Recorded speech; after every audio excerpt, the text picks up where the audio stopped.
खेत में कितनी दवाई डलनी है, कितना खाद डलना है, वो तो ध्यान नहीं रहता। उसके ध्यान ये रहता है कि मेरे पड़ोसी ने लाल दवाई डाल ली है, मैं भी लाल दवाई डाल लूंगा।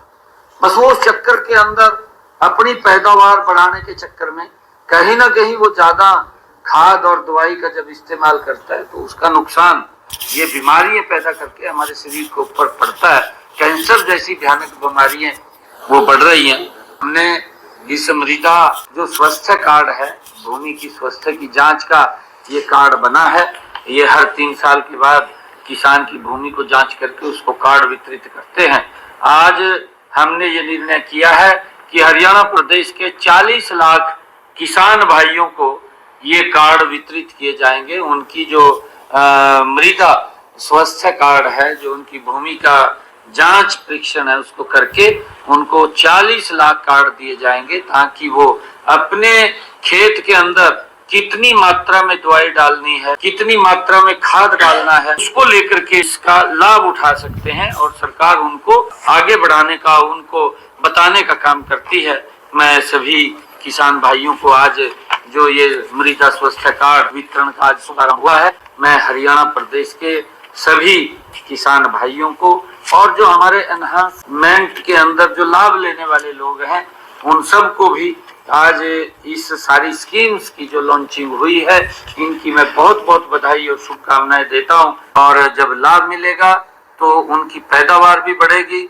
और हमारे जो HSVP के जो लोग हैं जिनको कोई दिक्कत समस्या आ रही है, अधिकारियों का भी बहुत बहुत धन्यवाद करता हूं, क्योंकि बड़ी मेहनत से उन्होंने इस योजना को बना करके अब लोगों के लाभ के लिए उसको आज जारी किया है। सभी अधिकारी भी इसके धन्यवाद के पात्र हैं और मैं सभी लोगों से भी कहूंगा कि वो भी इस योजना का लाभ उठा करके अपनी समस्याओं को समाधान करेंगे और अपने जो आज पैसा जारी किया है 300 करोड़ रुपया, इसके लिए भी मैं किसानों को बहुत बहुत बधाई और शुभकामनाएं देता हूँ। शेष राशि जो है वो कब तक जारी की? मैंने कहा है कि 10 दिन 15 दिन के अंदर वो राशि भी तीसरी किस्त वो जारी हो जाएगी। लगभग ये 1200 करोड़ रुपया किसानों को हमने 2000 रुपए प्रति एकड़ के हिसाब से पहुंचाया है। हमारी सरकार की सोच है कि लगातार किसान को सशक्त और मजबूत किया जाए, क्योंकि पूर्व के अंदर हमने देखा है कि कांग्रेस ने बातें तो बहुत ज्यादा की है, काम नहीं धरातल के ऊपर हुआ है और यही कारण है कि किसान कांग्रेस से बड़ा रुष्ट हुआ है, क्योंकि वो अंतर देखते हैं। कांग्रेस के पास नीति और नीयत नहीं थी, हमारे पास नीति भी है, हमारी नीयत भी है और हम गति से आगे काम को भी कर रहे हैं। इसका लाभ हमारे किसान भाइयों को मिल रहा है। सर, ये 2000 रुपए दिए जा रहे हैं, 2 बोर्ड में सरकार की मेरी फसल बोर्ड और क्षतिपूर्ति बोर्ड, तो क्या क्षतिपूर्ति बोर्ड पे जो लोग अप्लाई करेंगे उनको मिलेंगे या मेरी फसल मेरा ब्यौरा वालों को मिल जाएगा? नहीं, देखिए ये पैसा हमने अलग से बोनस के रूप में अपने किसान भाइयों को पीछे दिया था। ये 1380 करोड़ रुपया है, 1380 करोड़ रुपया है, किसानों को जारी होगा। जो पैसा बचा है वो तीसरी किस्त के अंदर सारा चला जाएगा, उसको भी 10-15 दिन के अंदर हम कवर कर लेंगे। परंतु ये क्योंकि बरसात अब की बार कम हुई है, मेरे किसान के खर्चे ज्यादा हुए हैं, हमने कहा था कि किसानों के खर्चे कम होने चाहिए, उनके खर्चे ज्यादा नहीं होने चाहिए। उसको लेकर के हमने 2000 रुपए प्रति एकड़ के हिसाब से उनको बोनस के रूप में दिया था, ताकि जो फसल आई उसके अंदर वो सम्मिलित होकर के उनके भाव लगा लो, उसका रेट ज्यादा उसको मिले और उसके खर्चे कम हो, उसका लाभकारी मूल्य उसको मिले, उसको लेकर के हमने 2000 का ये निर्णय किया है। ये 1380 करोड़ रुपया है जो किसानों को हरियाणा प्रदेश के हमारे मिलेगा। मुख्यमंत्री जी, केंद्रीय पर्यावरण मंत्रालय ने नई विधानसभा की जमीन को लेकर मंजूरी दे दी है, तो किस तरीके से देखते हैं, क्योंकि 2026 में परिसीमन भी होना है और विधानसभा सदस्यों की संख्या जो है वो बढ़ जाएगी, तो इस फैसले को किस तरीके से देखते हैं? देखिए, मैं ये कहना चाहूंगा, क्योंकि चंडीगढ़ हरियाणा का एक हिस्सा है, पंजाब का भी हिस्सा है, मैं पंजाब के नेताओं को ये कहना चाहूंगा, देखिए हम आपके छोटे भाई हैं, ये भाईचारा क्यों खराब कर रहे हैं? आप पहले ये राजनीतिक स्वार्थ की पूर्ति को पूरा करते हुए पहले आपने हमारे SYL को रोक दिया। SYL का पानी हमें मिलना था, अरे लोग देना चाहते हैं, पंजाब के लोग हमारे आदरणीय हैं, हमारे भाई हैं, वो भी हमारे किसान हैं, वो भी चाहते हैं कि हरियाणा हमारा छोटा भाई है, उनको पानी मिलना चाहिए। ये अपनी इस प्रकार की घटिया राजनीति को घसीटने का काम करते हैं। पहले इन्होंने SYL के पानी को रोका, अब विधानसभा के ऊपर आ गए। अरे भाई, ये चंडीगढ़ के ऊपर हरियाणा का भी आका है। आप ये मत कहिए, आप लोगों के हित के लिए काम करिए। आप इस प्रकार का द्वेष खड़ा करना, इस प्रकार से ध्यान डाइवर्ट करना, ये ना तो आपको शोभा देता है, ना किसी और को शोभा देता है। आप लोगों के हित में काम करिए कि लोगों को हमने क्या सुविधाएं देनी है। भाई, मैं भगवंत मान को कहना चाहूंगा कि तू वहां के किसानों की फसल तो खरीद लेता, फसल तो उनकी खरीद नहीं रहा, उनको MSP नहीं दे रहा। तू इस प्रकार का ध्यान डाइवर्ट करना चाहता है कि वहां हम विधानसभा नहीं बनने देंगे। क्यों भाई, हमारा हक नहीं है क्या? यहाँ पे हमारा हक है चंडीगढ़ के ऊपर। मैं वहां के आदरणीय मुख्यमंत्री हैं भगवंत मान जी, उनसे निवेदन करूंगा कि वहां के किसान के हित में आप कदम उठाइए। अच्छा लगेगा हमें भी, हम भी आपसे कुछ ना कुछ पता लगे भी पंजाब के किसान के लिए उनकी फसल MSP पर खरीदी है, उनको कोई मुआवजा दिया है। ये इस प्रकार की बात करिए। ये इस प्रकार की बातें क्यों करते हैं कि भाई हमने पानी रोक दिया, हमने उनको विधानसभा नहीं बढ़ने देंगे? ये क्या मतलब है? ये कोई मतलब नहीं है भाई। समझदारी से काम लेना चाहिए। हमारे भाई हैं किसान के, अगर हम छोटे भाई हैं, हम बार बार ये बात बोल रहे हैं। वहां के लोग प्यार करते हैं हरियाणा के लोगों से, क्योंकि अगर अलग हुए हैं कोई दिक्कत थोड़ी हुई है। अलग हुए हैं तो उसके अंदर कोई दिक्कत नहीं है। ये थोड़ी है कि रास्ते बंद कर देंगे या अपनी घटिया राजनीति को उसके अंदर घसीट रहे हैं। अरे भगवंत मान, पंजाब की स्थिति को ठीक कर, वहां की जो स्थिति खराब हो रही है उसकी तरफ ध्यान दे। अब हमारी चिंता मत कर इधर की। वो लोग जो तीखी प्रतिक्रिया कर रहे हैं पंजाब के नेता की, कह रहे हैं कि हरियाणा वर्ग की ज्यादा है, चंडीगढ़ में हमारी नहीं है, जो इस तरह की। वो मैंने क्या कहा है? मैंने यही कहा है ना, अभी चंडीगढ़ के ऊपर हमारा हक है। वो कौन है कहने वाले? मैंने उसको कहा है कि पंजाब के लोगों की, पंजाब के आवाम को सुविधा दे सरकार, हम तो मानेंगे ना। आप ऐसा एक बॉन्डर झूठ का खड़ा करके लोगों को इस प्रकार से बरगलाना, ये ना तो पंजाब के पूर्व की कांग्रेस की सरकार थी उसको शोभा देता है, ना भगवंत मान को शोभा देता है। ये दोनों के दो एक थैली के चट्टे बट्टे हैं, कांग्रेस और आम आदमी पार्टी। इनको पंजाब के लोग सबक सिखाने वाले हैं। ये लोगों के हित में तो कदम नहीं उठा रहे। इस प्रकार के झगड़ों के अंदर ये बाज के चले जाते हैं।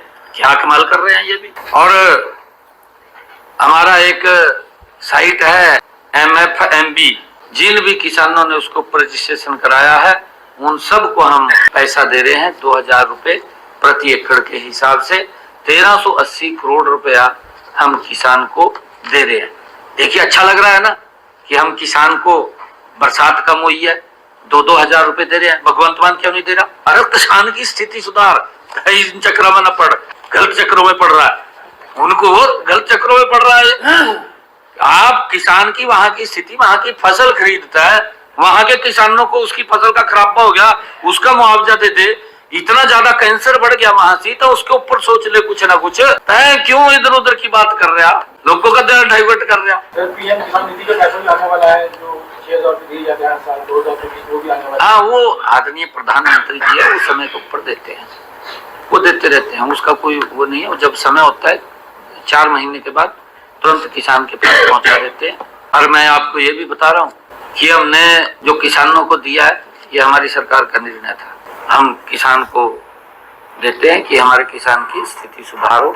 और अभी हमारे यहाँ तो इलेक्शन भी था, इलेक्शन के अंदर भी मैं सभी अधिकारियों का धन्यवाद करना चाहूंगा कि किसान के एक एक दाने को खरीदने का काम, किसान को कोई परेशानी नहीं आने दी, उसको एक एक दाने को खरीदने का काम किया। पंजाब के अंदर किसानों को अपनी फसल बेचने के लिए रोड के ऊपर जाम लगाने पड़े, फिर भी नहीं बिकी। बस कहा भाई विधानसभा नहीं बढ़ने देंगे, ट्रैवल आदमी जो न कराता है। क्या ये कोई बात है? कोई विधानसभा नहीं बढ़ने देंगे, बढ़ने क्यों नहीं? नहीं यार, वहां के लोगों की चिंता कर, हमारी चिंता न कर। 596 करोड़ रुपया पहले ही किसानों के सीधा खाते में पहुंचाने का काम किया। आज उसकी दूसरी किस्त हम जारी कर रहे हैं। अभी हमने यहाँ से इसको जारी किया है DBT के माध्यम से। हरियाणा प्रदेश के किसानों के खाते में आज 300 करोड़ रुपया जा रहा है। अगले 10-15 दिनों में जो शेष पैसा बचा है वो पैसा भी तीसरी किस्त के अंदर जारी कर दिया जाएगा और वो सारा का सारा पैसा जो प्रति एकड़ 2000 रुपया किसान के खाते में देने की हमने बात कही थी, वो पूरा पैसा किसानों के खाते में आज के पवित्र इस दिवस के अवसर के ऊपर किसानों के खाते में जा रहा है। और 1-2 दिन में भी किसानों को मिल जाएगा, क्योंकि आज छुट्टी है, कल भी छुट्टी है, 2 दिन छुट्टियां हैं और 2 दिन के बाद ये लगभग सोमवार को सभी किसानों के खाते में पहुंच जाएगा। मैं गुरु नानक देव जी के प्रकाश पर्व की 555वें प्रकाश पर्व की बहुत बहुत बधाई भी देता हूं, शुभकामनाएं भी देता हूं। और ये दूसरी किस्त जारी हुई है, ये हमारी पार्टी का, हमारी सरकार का जो कमिटमेंट हमने लोगों के साथ, किसानों के साथ किया था, आज उसको हम दूसरी किस्त जारी करके पूरा कर रहे हैं। मैं इसके लिए भी सभी किसान भाइयों को बहुत बहुत बधाई और शुभकामनाएं देता हूँ। दूसरा, आज हमने गुरु नानक देव जी के इस पवित्र दिवस के अवसर के ऊपर एक और हमने अपना पोर्टल लॉन्च किया है, और विवादों के समाधान, क्योंकि अनाउंसमेंट को लेकर के बहुत सारे ऐसे हमारे लोग थे जिनको कहीं ना कहीं अनाउंसमेंट के कारण दिक्कत आ रही थी और वो अपना प्लाट का समाधान नहीं हो पा रहा था। हमने पीछे भी इस योजना को लॉन्च किया था, परंतु वो शॉर्ट टर्म के लिए योजना थी। अब हमने इस योजना को लॉन्ग टर्म के लिए जारी किया है। ये 6 महीने तक ये जारी रहेगी और इसमें ऐसे 7000 लोग हैं जो कहीं ना कहीं समस्या के अंदर घिरे हुए हैं, और ये विवादों के समाधान इस पोर्टल के माध्यम से वो अपने इस अनाउंसमेंट से संबंधित कोई भी विषय किसी प्लाट का है तो उसका समाधान वो हो जाएगा। मुझे खुशी है बताते हुए कि इसमें हमने जब पीछे शॉर्ट टर्म के लिए इस विवादों के समाधान को हमने जब लॉन्च किया था, तो इसमें 50,000 से ज्यादा लाभार्थियों ने इस पोर्टल के माध्यम से लाभ उठाया था। तो 7,000 अभी और शेष बचे हैं। हमने इसको लॉन्ग टर्म के लिए ये पोर्टल जारी किया है कि वो इस योजना के अंदर आकर के लाभ ले सकें और उस अपनी ग्रीवेंस को समाप्त कर सकें। उसको लेकर के हमने आज 6 महीने के लिए इसको लॉन्च किया है। इसके लिए भी मैं सभी को बहुत बहुत बधाई देता हूं, और जो पीड़ित हैं उनसे आग्रह भी करूंगा कि इस योजना के साथ जुड़ करके इसका लाभ उठाने का काम करें। उनकी जो समस्या है उसका समाधान करने का काम हमारी ये सरकार कर रही है।